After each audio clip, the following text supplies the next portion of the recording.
Langit, lupa. Yan ang pamagat ng storya na aking ginawa. Patungkol ito sa aking nararamdaman.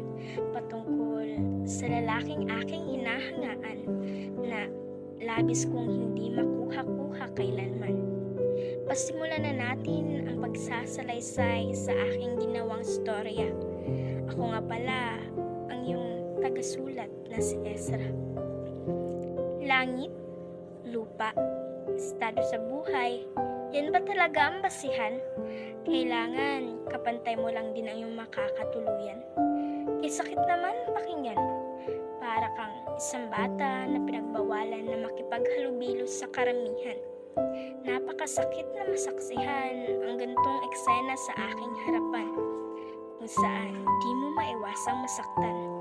Akala ko nung una sa mga teleserye lang yan nangyayari, pero dito ako nagkakamali dahil ngayon ako'y nahaharap na sa ganoong pangyayari.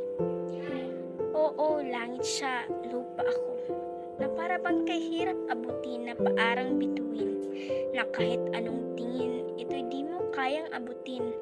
Napakaganda niyang titigan na parang tumitingin ka sa isang salamin kung saan mo nakikita ang iyong mukha noon na nagniningning.